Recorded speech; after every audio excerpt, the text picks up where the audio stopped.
0 1 আসসালামু আলাইকুম everyone, this is Sharmin from Sharmi's diary. Sharmi's ডায়েরিতে আপনাদের সবাইকে জানাচ্ছি আন্তরিকভাবে শুভেচ্ছা ও স্বাগতম। আজকে আমি আপনাদের সাথে শেয়ার করব ইন্দোনেশিয়ার একটি সুন্দর বিচ, যার নাম ছিল নিউ মেনেলা। এই নিউ মেলেনা বিচের মধ্যে আমরা কি করলাম আর বিচটা কেমন ছিল দেখতে, সম্পূর্ণ বিস্তারিত কিন্তু থাকছে আমার এই ভিডিওতে।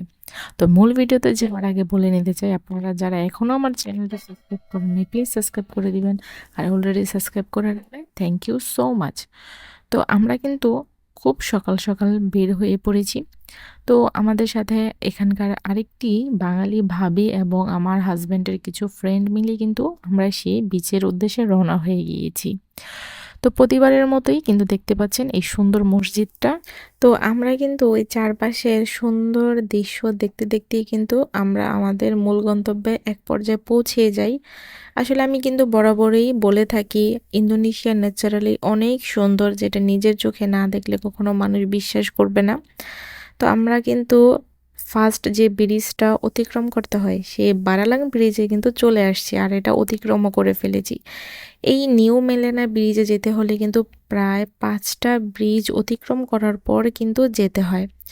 তো একটা কথা বলতে চাই, আপনারা হয়তো বা এখনও আমার ভিডিওতে একটা লাইক করেন নাই, প্লিজ আমার ভিডিওতে লাইক করে তারপরে আমার ভিডিওটি আবারও কন্টিনিউ করে সম্পূর্ণ দেখে যাবেন। দেখার পর যদি মনে হয় ইন্দোনেশিয়ার ব্যাপারে আরও অনেক কিছু জানার আছে, এই আপুর সাথে থাকলে জানতে পারবো, তাহলে আমার চ্যানেলটি সাবস্ক্রাইব করে যাবেন।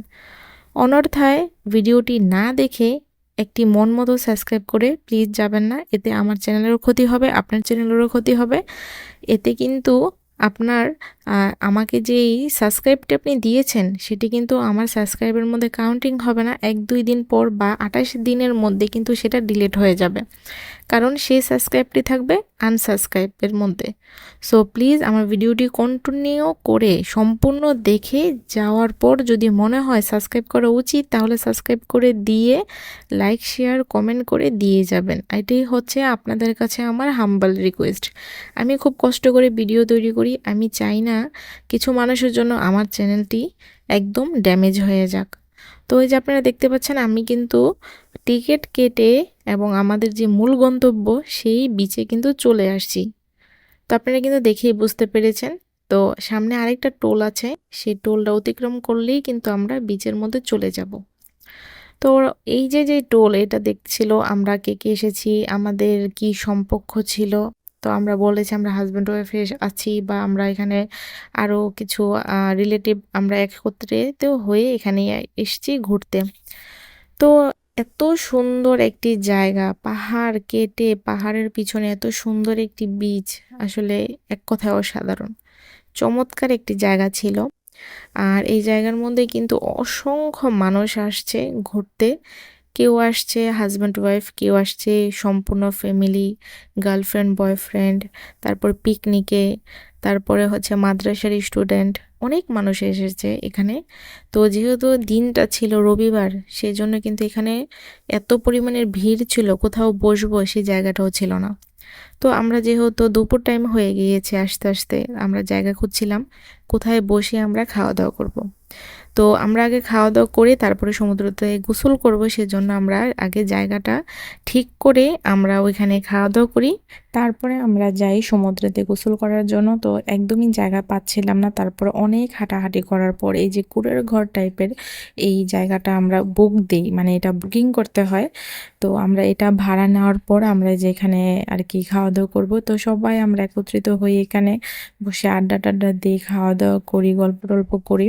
তো আমরা যখনই সমুদ্রেতে যাব গোসল করতে, ওই পর্যায়ে আকাশটা কেমন জানি একটু মেঘলা মেঘলা টাইপের হয়ে আসছিল, যেমন অন্ধকার হয়ে আসছিল। তবুও আমরা সমুদ্রতে যাই, গোসল করি, কারণ আমাদের সাথে যেহেতু বাচ্চারা আছে তারা খুব বায়না করছে সমুদ্রেতে গোসল করবে। তো আমার হাজব্যান্ড আমার 2 ছেলেকে নিয়ে এখানে গোসল করতে যায়, আর আমাদের সাথে যে ভাইয়ারা ছিল, ভাবি ছিল, তারাও বাচ্চাদেরকে নিয়ে আর কি যায় সমুদ্রেতে। তো আমরা বেশিক্ষণ গোসল করতে পারি নাই। আমরা কিন্তু এখানে প্রায় ঘন্টাখানেকের মতো এখানে আমার ছেলেরা আসলে গোসল টোসল আর কি করেছিল। তারপরে যে উপরে দেখতে পাচ্ছেন কালবৈশাখীর ঝড় নেমে এসেছে। উপরে ছিল একদম অন্ধকার কালো ঘুটঘুটে আকাশ, আর নিচে ছিল কি সুন্দর রঙের সমুদ্রের পানি। মানে আসলে বিষয়টা ছিল একটি অসাধারণ একটি বিষয়। এমন দৃশ্য আসলে সবসময় দেখা যায় না। তো প্রায় 40 মিনিটের মতো বৃষ্টি হয়, আর বৃষ্টি কমার পরপরই কিন্তু আমরা বের হয়ে যাই। তো বের হয়ে যখন একটু সামনে এগিয়েছি তখন দেখতে পেলাম এখানে এক ফোঁটা বৃষ্টিও হয় নাই। তো যাই হোক, এই হয়তোবা ইন্দোনেশিয়ার সিস্টেম, এক জায়গায় বৃষ্টি হয় এক জায়গায় হয় না। তারপর আমরা বারালাং ব্রিজের ওইখানে হাঁটাহাঁটি করি, ঘোরাঘুরি করি, ওইখানকার জায়গাটা দেখছিলাম। ওইখানে কাজ চলছিল, পাহাড় কেটে আরও অনেক ধরনের ফ্যাক্টরি, পানির যে ফ্যাক্টরি ওইগুলি তৈরি করছিল।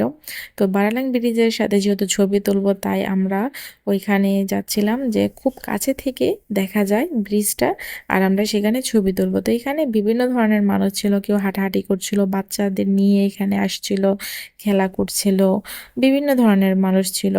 তো এখানে ছবি টবি তুলে আমরা আবারও ব্রিজের ওই পার চলে যাই খাওয়া দাওয়া করার জন্য। এখানে কিন্তু একদম আস্ত মানে জ্যান্ত কাঁকড়া, জ্যান্ত মাছ কিন্তু তারা বারবিকিউ করে বা বিভিন্ন টাইপের রান্না করে আর কি পরিবেশন করে। তো যেহেতু আমরা মানে আমি এবং আমার সাথে যে আরেকটা ভাবি গিয়েছিল, সেও এরকম কাঁকড়া টাকড়া বা এরকম সেদ্ধ মাছ টাছ খেতে ওরকম একটা অভ্যস্ত না, তো আমরা আর ওটা খাইনি। আমরা এখানকার কিছু নাসিলামা, আইএম গুডিং আর ফ্রেঞ্চ ফ্রাই, ডাব টাব এগুলি খেয়ে দিয়ে আমরা আবার বাসার উদ্দেশ্যে রওনা হয়ে যাই। তো এই ছিল আজকে আমার এই ঘোরাঘুরির ভিডিও। আশা করছি আপনাদের কাছে ভালো লাগবে। ভালো লাগলে অবশ্যই আমার পাশে থাকবেন এবং আমাকে সাপোর্ট করবেন। আজকে এই পর্যন্তই। আল্লাহ হাফিজ।